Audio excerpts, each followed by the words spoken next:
मंच पर उपस्थित कैमरा केंद्रीय गृह राज्य मंत्री श्रीमान नित्यानंद राय जी,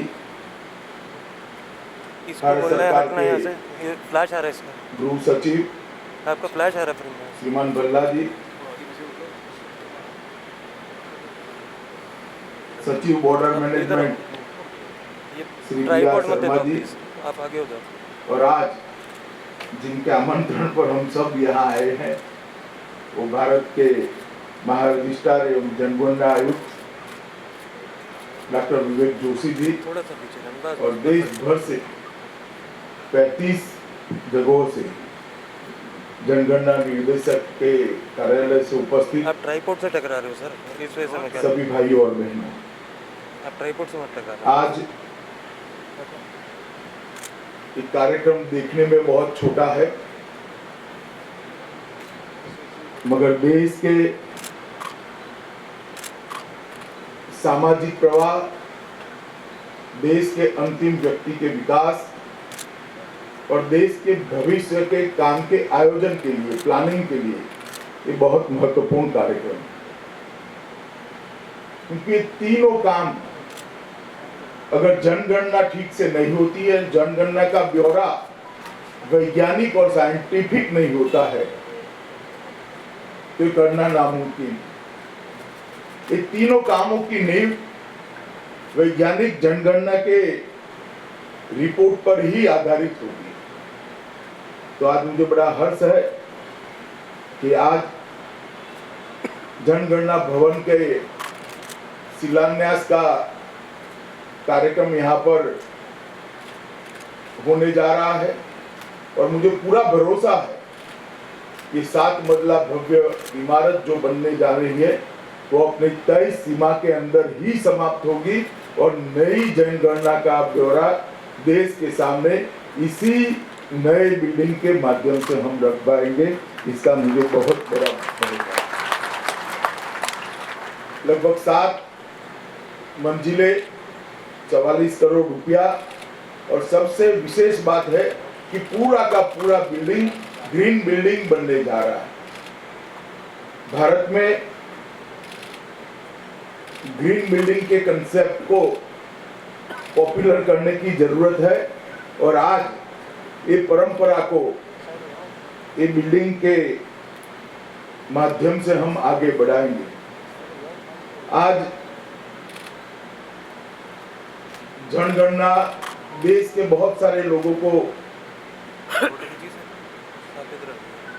इसकी महत्व और इसके जो विविध प्रकार के उपयोग है इसकी जानकारी भी नहीं, और मेरा तो डॉक्टर जोशी से आग्रह है कि जनगणना के महत्व को जब तक जनता के सामने नहीं ले जाएंगे, इसमें जन भागीदारी का तत्व इतना इन्वॉल्व नहीं होगा।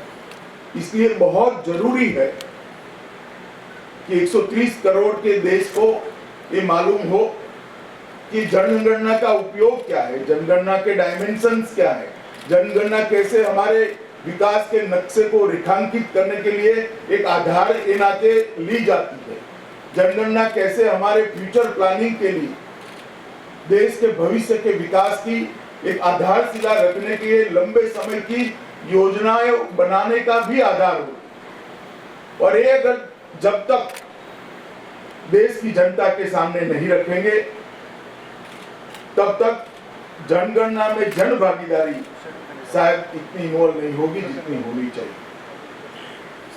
मैं इस पर बाद में आऊंगा। जनगणना हमारे देश में कोई नई नहीं, परंपरागत रूप से होती आई है, और लगभग अभी जो जनगणना का स्वरूप है, पहले गांवों में, जनपदों में, क्योंकि विकास विकेंद्रित था और विकास का प्लानिंग भी विकेंद्रित था, तो गांवों में, जनपदों में और महाजनपदों तक जनगणना का एक दायरा रहता है।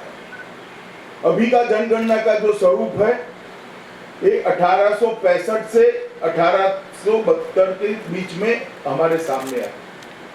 जब अंग्रेज इस देश पर शासन करते थे सबसे पहले 1865 में ये जनगणना की गई, तब से लेकर आज तक ये 16वीं जनगणना होने जा रही है। कई बदल होते होते होते नई पद्धति बनते बनते बनते आज जनगणना डिजिटल भी होने जा रही है। एक मोबाइल ऐप से हम जनता को भी अपना परिचय, अपने परिवार का परिचय, अपने परिवार की संपूर्ण इंफॉर्मेशन अपने आप लोड करने के लिए भी ऑप्शन दे रहे हैं। 1931 में जनगणना के काम में सबसे पहली बार पूछताछ का तत्व को आमेज किया गया। पहली बार घर घर जाकर विस्तृत पूछताछ कर इसके आंकड़े को एकत्रित करने की शुरुआत 1931 में हुई और 1901 से इसमें जातियों को डाला गया। 1961 में उसमें मातृभाषा और बोली की भाषा को भी डाला गया और 2011 का सेंसस जब आया, जनगणना सामने आई, तब मालूम पड़ा कि इस देश में 270 से बोलियां और भाषाओं का अस्तित्व है। तब जाकर देश को मालूम पड़ा कि हम कितनी विशाल बहुभाषी देश, 10,000 से ज्यादा लोग बोलते हैं, ऐसी 217 भाषाएं इस देश में है। और 1981 में इलेक्ट्रॉनिक इंटरप्रेट हो पाए, इस प्रकार से जनगणना को बदला गया और 2001 के दौरान इसको आईसीआर का प्रयोग करते हुए ऑटोमेटिक फॉर्म प्रोसेसिंग टेक्नोलॉजी का प्रयोग कर सीएसी का उपयोग कर बहुत आधुनिक बनाने का प्रयास किया गया। और 2021 में जो जनगणना होगी, इसमें हम मोबाइल ऐप का भी प्रयोग करेंगे और मैं इसको एक अलग तरीके से भी कहना चाहता हूं कि पेपर सेंसस से डिजिटल सेंसस का ट्रांसफॉर्मेशन का काम 2021 की जनगणना के बाद समाप्त होगा। बहुत बड़ी क्रांति होने जा रही है। हम जनगणना के सभी डेटा को, कागजी डेटा जरूरी है वो रहेगा, मगर इसका डिजिटल डेटा उपलब्ध होने से अनेक प्रकार के एनालिसिस के लिए, अनेक प्रकार के विश्लेषण के लिए सॉफ्टवेयर की मदद से इसका उपयोग कर सकते हैं और जब विश्लेषण कर सकते हैं तो वही इसका बहुआयामी मल्टी डायमेंशनल उपयोग भी कर सकते हैं।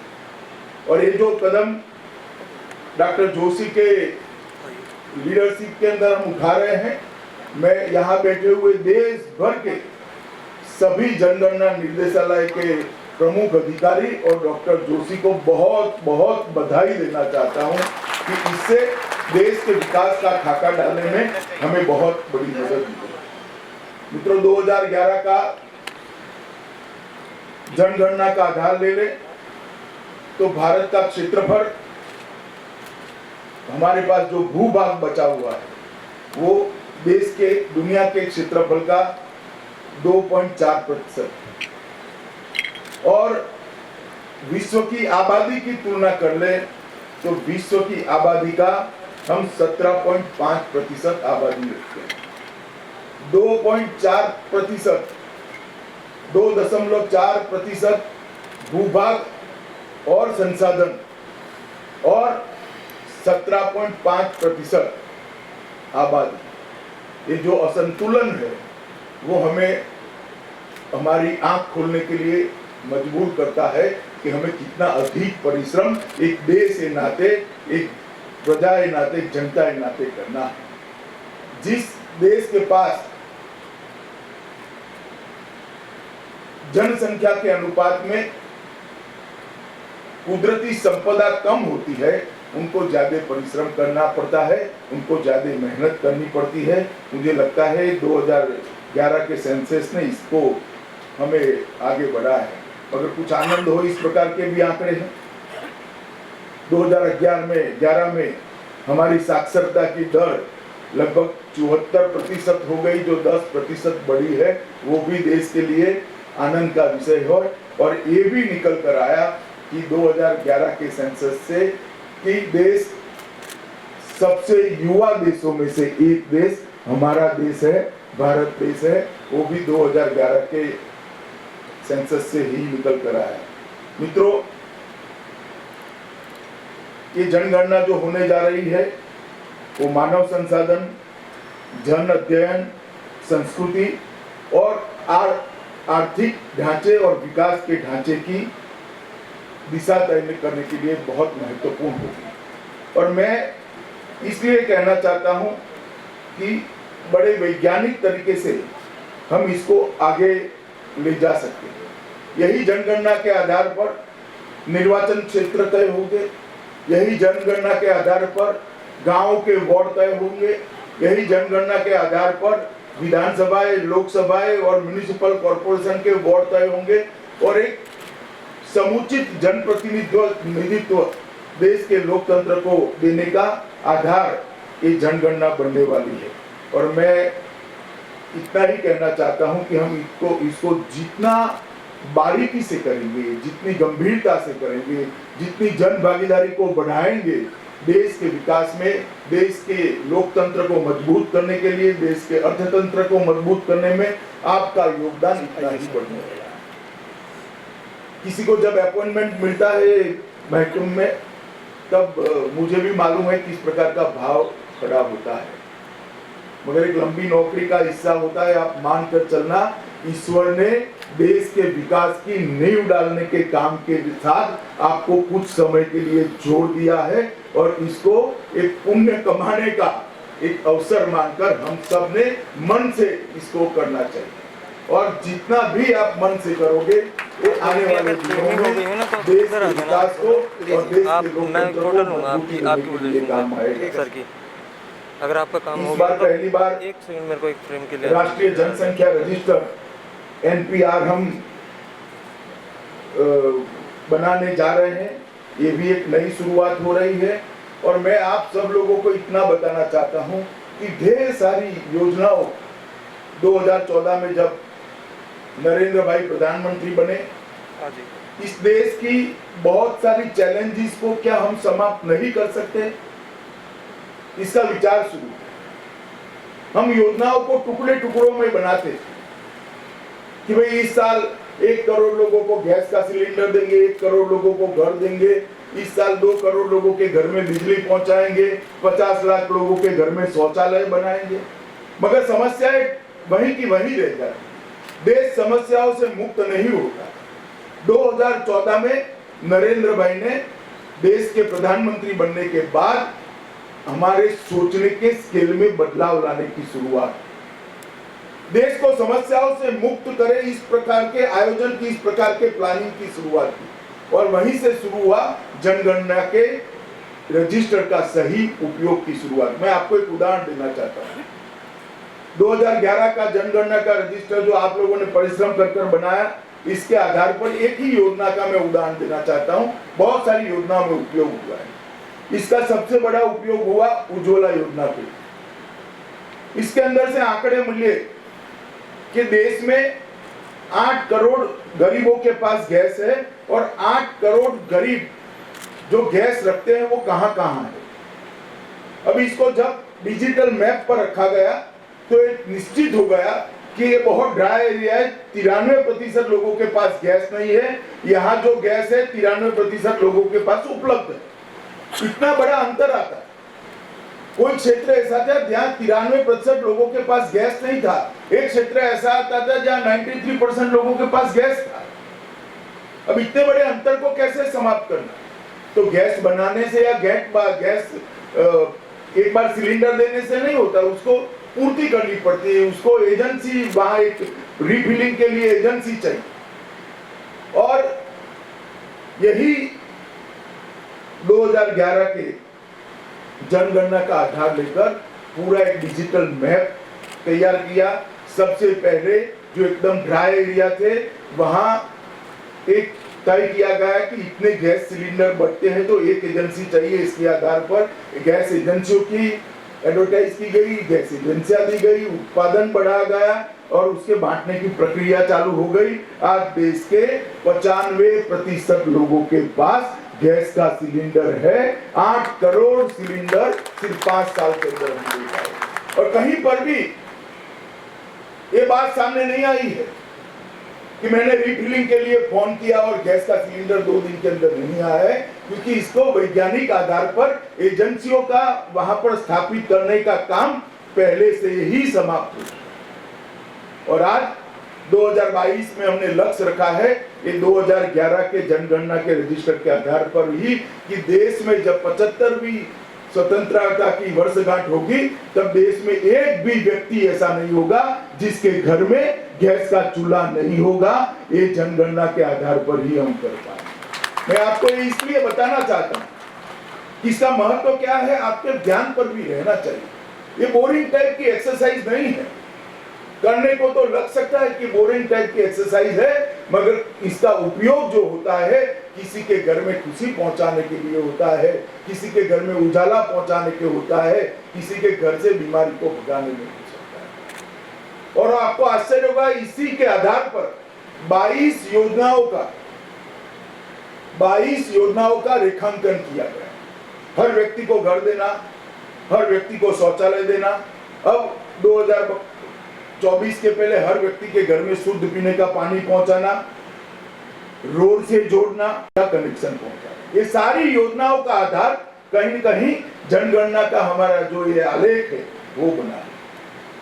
आगे पर भी पूरे प्लानिंग की व्यवस्था, फूड एंड सिविल सप्लाई के कहां पर खोलने की जरूरत है, क्योंकि यहां से इनकम निकल कर आ जाती, तो उसको भी साइंटिफिक तरीके से करना, सबको बैंक अकाउंट खोलना, बैंकों की ब्रांचें खोलना, अनेक विध उपयोग इसके लिए जाते हैं।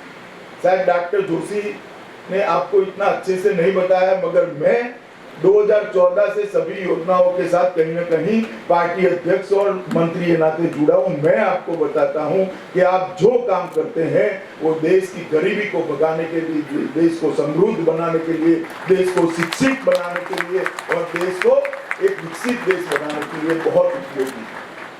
और जब तक ये मन का भाव हमारा एक कार्य के अंदर नहीं जुड़ता, एक कार्य को हम अच्छे से नहीं कर पाएंगे।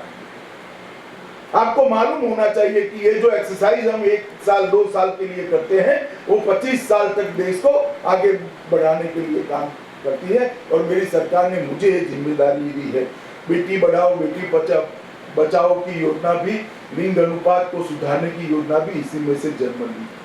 हमें मालूम पड़ जाता है कौन से जिले में बड़ी प्रॉब्लम है, बच्चियों को संख्या कहाँ कम है, तो वहां पर जन जागृति फैलाना, वहां पर कठोरता करना, वहां पर गर्भपात पर प्रतिबंध के ज्यादा कानून को कठोरता से लागू करना और लिंग अनुपात को, सेक्स रेशियो को ऊपर लाने के लिए हमने प्रयास किया है। और हरियाणा इसका आइडियल उदाहरण। आप हरियाणा के मुख्यमंत्री को कभी जाकर मिलिएगा, आपके रजिस्टर का उपयोग कैसे वैज्ञानिक तरीके से किया है। हरियाणा सबसे नीचे था, आज हरियाणा 5 साल के अंदर लिंग अनुपात में सबसे अच्छा लिंग अनुपात लेकर देश में सबसे पहले स्थान पर खड़ा है। और मित्रों, ये सारे काम तभी हो सकते हैं जब जनगणना का काम ढंग से हुआ, सटीक हुआ, सही हुआ।